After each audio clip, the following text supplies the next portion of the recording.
2009 সালে আওয়ামী লীগ সরকারের সময় সংসদে পাশ হয় সন্ত্রাস বিরোধী আইন।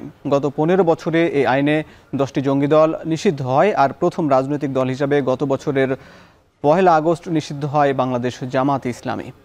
গণজাগরণ মঞ্চের আন্দোলনের মুখে 2013 সালে ট্রাইব্যুনাল আইনের যে সংশোধনী আনা হয়, সেখানে ব্যক্তির পাশাপাশি সংগঠনের বিচারেরও সুযোগ রাখা হয়, কিন্তু সংগঠনের সাজা কি সেটি উল্লেখ করা ছিল না। এখন আওয়ামী লীগের তৈরি আইনে সংশোধনী এনে দল হিসাবে আওয়ামী লীগেরই বিচারের পথ তৈরি করা হচ্ছে। এখন প্রশ্ন উঠেছে, দল হিসাবে আওয়ামী লীগ নিষিদ্ধ কিংবা বিচারে কোনো ফাঁকফোকর তৈরি হচ্ছে কিনা। এসব প্রশ্নের উত্তর খুঁজতে চাই আজকের ভোটের ট্রেনে আজকের আলোচনায় যুক্ত হবেন একজন আইনজীবী, তিনি জাতীয় নাগরিক পার্টির নেতা। আমরা তার সঙ্গে কথা বলবো। দর্শক দেখছেন ভোটের ট্রেন। আমরা একটু দেখে নিতে চাই আজ রাজনৈতিক আলাপচারিতায় আজ কোথায় কি আলোচনা হলো, নির্বাচন, সংস্কার, এসব ইস্যু নিয়ে আমরা একটু দেখে নিব। একটু দেয়ালে দেখে নিতে চাই। আজকে আইন উপদেষ্টা ডক্টর আসিফ নজরুল বলেছেন, নতুন সংবিধান প্রণয়ন করতে 2 থেকে 3 বছর সময় লাগতে পারে। এবং এদিকে জাতীয় নাগরিক পার্টির আহ্বায়ক নাহিদ ইসলাম বলেছেন, নতুন সংবিধান প্রণয়ন ছাড়া নতুন বাংলাদেশ গড়ে তোলার প্রয়োজন নেই। এদিকে বিএনপি মহাসচিব মির্জা ফখরুল ইসলাম আলমগীর বলেছেন, আওয়ামী লীগের সাংগঠনিক কার্যক্রম বন্ধ রাখার সিদ্ধান্তে বিএনপি আনন্দিত। দর্শক, আপনারা নিশ্চয় জানেন যে বাংলাদেশে আওয়ামী লীগ নিষিদ্ধ করার জন্য গত বেশ কয়েকদিন ধরেই ছাত্র জনতা যে আন্দোলন করছিল, যে ছাত্র জনতার এই আন্দোলনের পর বিএনপির পূর্বের অবস্থান এবং পরের অবস্থান নিয়ে নানা মহলে প্রশ্ন তৈরি হয়েছে, এবং সেখানে বিএনপি যদিও এই সিদ্ধান্তকে স্বাগত জানিয়েছেন। এদিকে জাতীয় গণতান্ত্রিক পার্টি জাগবার মুখপাত্র রাশেদ প্রধান বলেছেন, আওয়ামী লীগ নিষিদ্ধ হয় নাই, নিষিদ্ধ করতে হবে। দর্শক, ভোটের ট্রেনের আজকে আলোচনায় যে কয়েকটি বিষয় আমরা দেখলাম, বিভিন্ন রাজনৈতিক দলের আলোচনায় বিশেষ করে নাহিদ ইসলাম যে কথাটি বলেছেন, নাহিদ ইসলাম বলেছেন, নতুন সংবিধান প্রণয়ন ছাড়া নতুন বাংলাদেশ গড়ে তোলার প্রয়োজন নেই। তারা মূলত নতুন একটি বাংলাদেশ গড়ে তোলার জন্য নতুন সংবিধানের প্রয়োজন বলে বরাবরই বলে আসছে। গণ অভ্যুত্থানের পর থেকেই নতুন বাংলাদেশ গড়ে তোলার জন্য একটি ফ্যাসিস্ট যে তৈরি হয়েছে যে সংবিধানের মাধ্যমে, সেই সংবিধানকে বাতিল করতে হবে, এ নিয়ে জোরে সোরে আওয়াজ তুলছে এবং গণপরিষদের একটি কথা বলছেন এবং সেখানে নতুন সংবিধান প্রণয়নের কথা বলছেন। কারণ এই সংবিধান এমন একটি সংবিধান যে সংবিধানের মধ্য দিয়ে একটি রাজনৈতিক দল স্বৈরাচার হয়ে উঠতে পারে, যা আমরা দেখেছি গত 15 বছরে বা এর আগেও। এছাড়া সংবিধানের যেসব ধারা বা যেসব বিষয় রয়েছে, সেখানে কিন্তু নির্বাচিত সরকার মেয়াদ শেষ হবার পরে তারপরে পরবর্তী সরকার আসার সময়ে যে অন্তর্বর্তী সময়, সে সময় নিয়েও কিন্তু একটি জটিলতা তৈরি হয়, যেখানে যদিও অন্তর্বর্তী সরকার হিসাবে তত্ত্বাবধায়ক সরকারের বিষয়টি এর আগে সংবিধানে অন্তর্ভুক্ত করা হয়েছিল, কিন্তু আদালতের রায়ের মাধ্যমে পঞ্চদশ সংশোধনের মাধ্যমে আওয়ামী লীগ সেটি আবার নিষিদ্ধ বা বাতিল করে দেয়।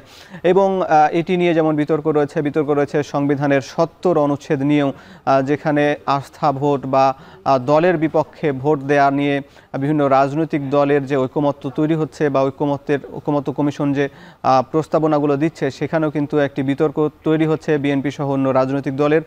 রাজনৈতিক দল থেকে রাজনৈতিক দলের প্রধান সরকার প্রধান হতে পারবেন না, এটি নিয়েও কিন্তু বিতর্ক রয়েছে। এই বিষয়গুলো যেমন রয়েছে, এছাড়া আওয়ামী লীগ নিষিদ্ধ ইস্যু নিয়ে আমরা আজকে কথা বলতে চাই। ভোটের ট্রেনে আলোচনায় যুক্ত আছেন জাতীয় নাগরিক পার্টির যুগ্ম সদস্য সচিব, সুপ্রিম কোর্টের আইনজীবী অ্যাডভোকেট জহিরুল ইসলাম মুসা ভাই, আপনাকে স্বাগত জানাচ্ছি।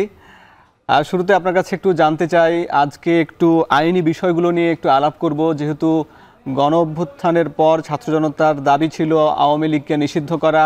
সম্প্রতি বেশ দাবিটি জোরে সোরে উচ্চারিত হয় এবং গতকাল উপদেষ্টা পরিষদের বৈঠকে একটি সিদ্ধান্ত হয় যে আওয়ামী লীগকে নিষিদ্ধ করতে তারা আইন বা বিচারের আগ পর্যন্ত তারা আওয়ামী লীগকে নিষিদ্ধ করবে দল হিসাবে, এবং তাদের রাজনৈতিক কার্যক্রম বন্ধের একটি সিদ্ধান্ত হয়েছে মূলত। এবং আজকেও আবার একই সঙ্গে আরও একটি বৈঠক হয়েছে, সেই বৈঠকেও সন্ত্রাসী কার্যক্রমে জড়িত ব্যক্তি বা রাজনৈতিক দলের কার্যক্রম নিষিদ্ধ করার বিধান যে যুক্ত করা হচ্ছে। তো এই বিষয়টা আপনার সামনে একটু পরিষ্কার হতে চাই যে রাজনৈতিক দল হিসাবে আওয়ামী লীগ আসলে নিষিদ্ধ হলো নাকি হলো না, কার্যক্রম নিষিদ্ধ বলতে কি বোঝায়, একটু আইনি ব্যাখ্যাগুলো কি আপনি একটু জানাবেন? জি, ধন্যবাদ। আমাকে শোনা যাচ্ছে? জি, শুনতে পাচ্ছি। জি, দেখুন, যে দাবিটি আসলে ছাত্র জনতার পক্ষ থেকে ছিল, এটি বাংলাদেশের সাধারণ মানুষের, আপামর জনসাধারণের একটি দাবি ছিল যে আওয়ামী লীগ যেহেতু একটি সন্ত্রাসী সংগঠন এবং তাদের কার্যকলাপ একটি নিবন্ধিত গণতান্ত্রিক রাজনৈতিক দলের মতো নয়, এবং যেহেতু তারা দীর্ঘদিন ধরে গুম, খুন, বিভৎসতার সাথে জড়িত, তাদেরকে তাদের যে রাজনীতি, তাদের যে কার্যক্রম, সেগুলোকে নিষিদ্ধের আওতায় এনে বিচারের আওতায় আনতে হবে। তো সেই দাবিটি বেশ অনেক দিন ধরেই, বিশেষ করে গণঅভ্যুত্থানের পরেই বেশ জোরে সোরে আলোচনা হয়েছিল। সাম্প্রতিক সময়ে এগুলো নিয়ে খুব বেশি আলোচনা হয়েছে এবং আলোচনার এক পর্যায়ে আবার একটি গণজোয়ারের মতো সৃষ্টি হয়। সেখান থেকে নানা শ্রেণী পেশার মানুষের কাছ থেকে এই দাবিটি উঠে আসে। তো সেই দাবির পরিপ্রেক্ষিতে সর্বশেষ আমরা দেখলাম যে উপদেষ্টা পরিষদের বৈঠকে তারা যেটা বলেছেন, আমাদেরকে দুইটি বিষয়ে আইনি সংশোধনী আনা হয়েছে। একটি হচ্ছে আন্তর্জাতিক অপরাধ ট্রাইব্যুনাল যে আইন রয়েছে, সেই আইনে সংশোধনী এনে কোনো সংগঠনের বিচারের আওতায় আনার জন্য একটি বিধান রাখা হয়েছে, যেটি এর আগে আমরা যখন দেখেছি যে এই গণঅভ্যুত্থানের পরে যখন এই আইনের সংশোধনী আনা হয়েছিল, সেই সংশোধনীতে এরকম একটি প্রস্তাব রাখা হয়েছিল, কিন্তু কোনো অজানা কারণে এই প্রস্তাবটি শেষ পর্যন্ত আর বাস্তবায়ন হয়নি, কিন্তু মূল আইনে এটি আর অন্তর্ভুক্ত করা হয়নি। এখন এই ছাত্র জনতার দাবির প্রেক্ষিতে সেই বিধানটিকে আবার অন্তর্ভুক্ত করা হয়েছে, যার মাধ্যমে যে বিষয়টি সবার কাছে উন্মুক্ত হলো সেটা হলো যে কোনো এখন সংক্ষুব্ধ ব্যক্তি অথবা রাষ্ট্র নিজে আওয়ামী লীগের বিচারের দলীয় সংগঠন হিসাবে বিচারের দাবিতে তারা কিন্তু ট্রাইব্যুনালে মামলা দায়ের করতে পারবেন, এবং সেখানে যথাযথ বিচার প্রক্রিয়া শেষে ট্রাইব্যুনালের কাছে যদি প্রতীয়মান হয় যে আওয়ামী লীগ বা অন্য কোনো সংগঠন তারা সংগঠন হিসাবে দোষী, তারা বিচারের আওতায় এসেছে এবং তাদের বিরুদ্ধে অপরাধ প্রমাণিত হয়েছে, তখন তাদেরকে শাস্তি আরোপের একটা বিধান রাখা হয়েছে। সেই শাস্তি আরোপের মধ্যে তার কার্যক্রম নিষিদ্ধ করা, তাকে দল হিসেবে ব্যান করা, তার সম্পত্তি কনফিসকেট করা ইত্যাদি শাস্তি আরোপ করা হয়েছে। একই সাথে অন্য যে বিষয়টি আমরা গতকালকে দেখেছি যে সন্ত্রাস বিরোধী আইনে একটি সংশোধনী আনার প্রস্তাব করা হয়েছে, যেটার মাধ্যমে এই বিচারটি না হওয়া পর্যন্ত, অর্থাৎ ট্রাইব্যুনালে যখন কোনো মামলা হবে সেই মামলার বিচারটি শেষ না হওয়া পর্যন্ত আওয়ামী লীগের কার্যক্রমকে নিষিদ্ধ করার একটি বিধান রাখা হয়েছে, এবং সেই বিধানের আওতায় যেটি পরিপত্র আকারে এখনো জারি হয়নি, আমরা হয়তো এটি কার্যদিবসে এই পরিপত্রটি দেখতে পাবো। সেখানে বলা হয়েছে যে ট্রাইব্যুনালে যে বিচার প্রক্রিয়া চলমান থাকবে, সেই বিচার প্রক্রিয়ার রায় না আসা পর্যন্ত, নিষ্পত্তি না হওয়া পর্যন্ত সাক্ষীদের নিরাপত্তা, যারা সেখানে বাদী হবেন তাদের নিরাপত্তা, এবং সবচেয়ে যে গুরুত্বপূর্ণ একটি শব্দ আর উপদেষ্টা পরিষদের বৈঠক থেকে উঠে এসেছে, সেটি হচ্ছে বাংলাদেশের সার্বভৌমত্ব। অর্থাৎ বাংলাদেশের সার্বভৌমত্ব রক্ষার জন্যই আওয়ামী লীগের কার্যক্রমের উপর নিষেধাজ্ঞা দেওয়া হয়েছে, এবং সেই নিষেধাজ্ঞাটা আসলে সাইবার স্পেস সহ সকল ধরনের মাঠে ঘাটে অন্যান্য যে মিটিং মিছিলের যে কার্যক্রম, সেগুলোর উপর বলবৎ থাকবে বলেই আমরা দেখতে পাচ্ছি। জি, আমরা বুঝলাম, কিন্তু এর আগে যে আওয়ামী লীগ যেভাবে জামাত ইসলামীকে নিষিদ্ধ করেছিল যে অধ্যাদেশ দিয়ে, সেই অধ্যাদেশ দিয়ে এই সরকার নিষিদ্ধ করলো না কেন? কারণ এই দল হিসাবে তো নিষিদ্ধ করার একটা দাবি ছিল। আসলে এখানে কোনো আইনের ফাঁকফোকর দেখেন কিনা? ধন্যবাদ। প্রথমত হচ্ছে যে আইনটির কথা আপনি বলছেন সেটি হচ্ছে সন্ত্রাস বিরোধী আইন। সন্ত্রাস বিরোধী আইনের 18 ধারা অনুযায়ী কোনো সংগঠনকে, কোনো সত্তাকে সরকার ওই আইনের তফসিলভুক্ত করতে পারে এবং যাদেরকে নিষিদ্ধ করতে পারে, যেটি আমরা আওয়ামী লীগের একেবারে শেষ সময় জামাত ইসলামের ক্ষেত্রে দেখেছি, এবং এই গণঅভ্যুত্থানের পরে ছাত্রলীগের ক্ষেত্রেও আমরা দেখেছি। ছাত্রলীগকেও কিন্তু নির্বাহী আদেশেই এভাবে তাদেরকে নিষিদ্ধ করা হয়েছে, অর্থাৎ ওই আইনের তফসিলভুক্ত করা হয়েছে। কিন্তু আওয়ামী লীগের যে অপরাধ, সেটিকে শুধুমাত্র নির্বাহী আদেশে বাদ দেওয়ার বা নির্বাহী আদেশে নিষিদ্ধ করার মতো প্রক্রিয়ার কথা, এটা কিন্তু ছাত্র জনতার দাবি ছিল না। ছাত্র জনতার দাবি ছিল তাদেরকে বিচারের আওতায় আনতে হবে এবং বিচারের মাধ্যমে তাদেরকে নিষিদ্ধ বা তাদের বিরুদ্ধে ব্যবস্থা নিতে হবে। সেই জায়গা থেকে আসলে এইখানে আইনি মারপ্যাচ বা ফাঁকফোকর খুব একটা আমি দেখছি না, কারণ আমাদের মূল যেটি আইন, যে আইনে বিচার হবে বলে আমরা বিশ্বাস করছি, আন্তর্জাতিক অপরাধ ট্রাইব্যুনাল আইন, সেই আইনে সংশোধনী আনা হয়েছে এবং এই সংশোধনী আসার আগ পর্যন্ত, অন্তর্বর্তী সময় পর্যন্ত তাদের কার্যক্রমের উপর নিষেধাজ্ঞা দেওয়া হয়েছে সন্ত্রাস বিরোধী আইনে, এবং সেখানেও যে বিদ্যমান আইনটি রয়েছে সে আইনে নয়, নতুন একটি সংশোধনী আনয়নের মাধ্যমে। সেক্ষেত্রে এখানে এর আগে জামাত ইসলামকে যেভাবে নিষিদ্ধ করা হয়েছিল সেটির সাথে এটির সুস্পষ্ট ফারাক রয়েছে। আমরা সরকারের উদ্দেশ্যটাও এখান থেকে অনুমান করতে পারছি যে সরকারও চাচ্ছে যে বিচারের মাধ্যমেই আওয়ামী লীগের ফয়সালা হওয়া, আওয়ামী লীগ প্রশ্নের ফয়সালা হওয়া। সেজন্য আন্তর্জাতিক অপরাধ ট্রাইব্যুনাল আদালতেই আসলে ট্রাইব্যুনালে এই বিচারটি সম্পন্ন হবে বলে আমরা আশাবাদ রাখছি।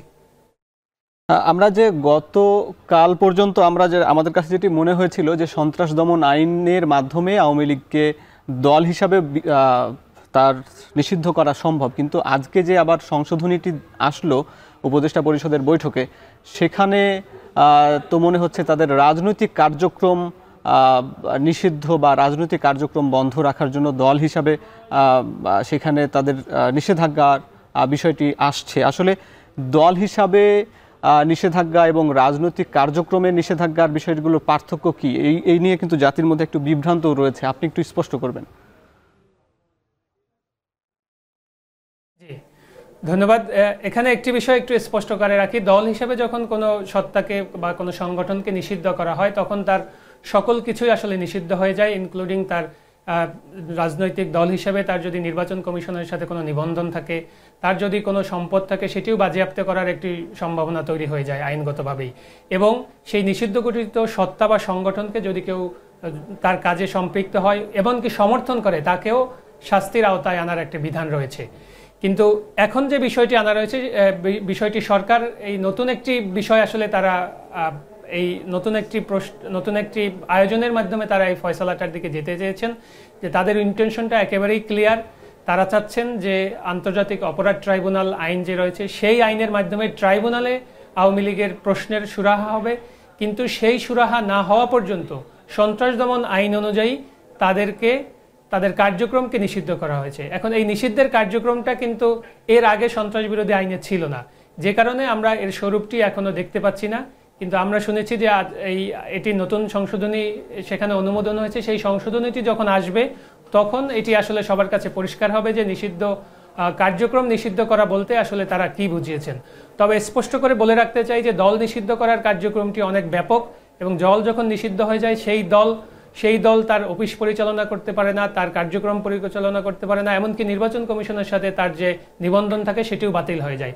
কিন্তু এখন যেভাবে এই আওয়ামী লীগের কার্যক্রমকে নিষিদ্ধ করা হয়েছে, কার্যক্রম বলতে আমরা দল অপারেশনালের যে কার্যক্রমগুলো রয়েছে সেগুলো তারা আসলে করতে পারবে না। শুধুমাত্র এই বিধানটি দিয়ে, তার কার্যক্রম নিষিদ্ধ বিধানটি দিয়েই কিন্তু তার সম্পদ বাজেয়াপ্ত করার সুযোগ তৈরি হলো না, অথবা বাতিল করার বিষয়টিও একটি ধোঁয়াশা তৈরি হলো। কিন্তু এখানে নির্বাচন কমিশন যদি এখন চায়, এই সংশোধনের বিধান দিয়ে তারা কিন্তু তার নিবন্ধনটি বাতিল করতে পারবে না, কিন্তু তাদের এই নির্বাচন কমিশনের সাথে যে নিবন্ধন রয়েছে সেটি স্থগিত করার সুযোগ কিন্তু নির্বাচন কমিশনের কাছেও তৈরি হয়েছে এই সংশোধনের মাধ্যমে। ভাই, আপনার কাছে একটু জানতে চাই, এনসিপির চাওয়া নতুন সংবিধান, এদিকে আইন উপদেষ্টা আজকে বলেছেন নতুন সংবিধান প্রণয়ন করতে 2 থেকে 3 বছর সময় লাগতে পারে। আপনারা কি তার বক্তব্যের সঙ্গে একমত, বা এনসিপির অবস্থান কি? জি, এটা আইন উপদেষ্টা যে সময়সীমা নিয়ে যে কথা বলেছেন এটির সাথে আসলে আমরা একমত নেই। এনসিপি একেবারে তার রাজনৈতিক আবির্ভাবের শুরু থেকেই বলে আসছে, বা তারও আগে থেকে যখন নাগরিক কমিটি হিসাবে বাস্তবায়ন অপারেট করছিল, অথবা তারও আগ থেকে যখন এই গণ অভ্যুত্থানটি সংগঠিত হয় নাহিদ ইসলামের ডাকে, সেখানে কিন্তু সরাসরি নতুন বন্দোবস্তের ডাক ছিল।